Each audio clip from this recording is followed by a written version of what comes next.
एनडिबिनिनो सासे एनडिबिएसनि general secretary मानाव गेदेर फेरेंगा सार बिथांनिसो आङो दिनै भिडिअ फंनैसो लाबोनो नागिरदों। मानो होनना बुंबा बिथाङा जाहैबाय सिगां बिटिसि इलेक्शन जाखांनायनि उनावहाय निफ्रायनो बिथाङा फरेस्ट इएम बिबानखौ मोनदोंमोन।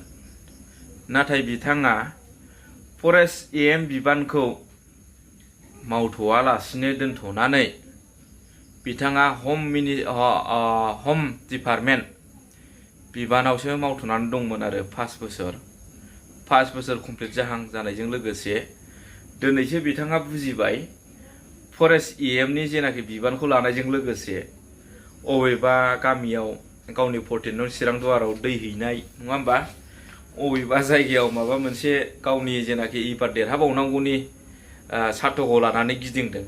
नोंथांमोनहा बिनि सिगांथ' गिदिंनाय नुफेराखैमोन ना। बिथाङा मारै गिदिंनो, गावनि बिटिसिनि जेनाखि फरेस्ट बिबान इएम बेखौ बिथाङा दोनथ'दोंमोन, मावथ'वाखैमोन। हम डिपार्टमेन्टनि इएम बिबानखौसो मावथ'दोंमोन आरो 5 बोसोराव। दा मैया दाख्लैसो बिथाङा बुजिबायदि गावनि फरेस्ट डिपार्टमेन्टनि इएम बेखौ रुजुनानै लाफिनदों। मोनसे समनि दावहारु बिथाङाबो बै सिमोनसा करिनिफ्राय फैनानै बेंटलाव थाफैबाय। बेंटलाव प्रफेसार मावनानै साख्रि मोनैनि दिखारजों थांदों एनडिबिआव। दाना बिथाङा साख्रि मोनैनि दिखारजों थांनायजों लोगोसे दिनै बिटिआर हालामावथ' दिनै नोंनिफ्राय बांसिन फरायनाय दंना। नाथाय नोङो बिसिनि थाखाय मानो सिन्था खालामनो रोंदिया, मानो साख्रि होनो रोंदिया? बिथांमोनखौ आं बुंगोन, बिथांमोनहा एपइन्टमेन्टखौ होनो हादों, नाथाय साख्रियाव थिसनथाइ होनो हायाखै। जायनाखि मानसिफ्रा दिनै सोलोंथाइ बारा फरायनानै दिनै टेट पास जानाय बिथांमोननोबो दिनै बिथाङा थिसनथाइखौ होनो हायाखै, एपइन्टमेन्टल' होदों।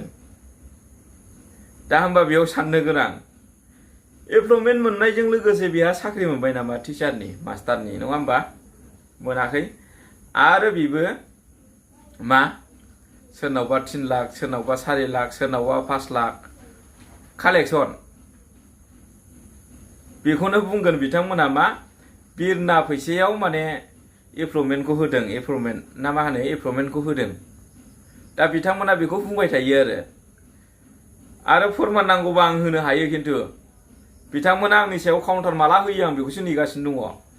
जाय व्यक्तिफोरनिफ्राय फैसा लांदों, मिथिबाय, बे जिनिसखौ आङो देखायजोबनो हायो आङो। खुद गावसिनि खुगानिफ्राय बुंनाय। जोंनि ओनसोलावबो दङ टेट पास जानाय बिथांमोना बेसेबां फैसा होदों, दिनैसिम साख्रियाव एटेन्ड गैथ'वा, एटेन्ड मावनो मोना, एटेन्ड जानो मोनथ'वाखै। आरो मोनसे खोनाबावदों आङो, जेनाखि बै जिअ'टेक जानाय न' बिनि डकुमेन्टस खांदों जाहैदों, डकुमेन्टस खांदों रायजोफोर। इलेक्सन खाथि सफैलायबाय नालाय अरुनदयखौथ' लाजिबाय बिसोरो, एमपिनिफ्रायनो खांबोनाय।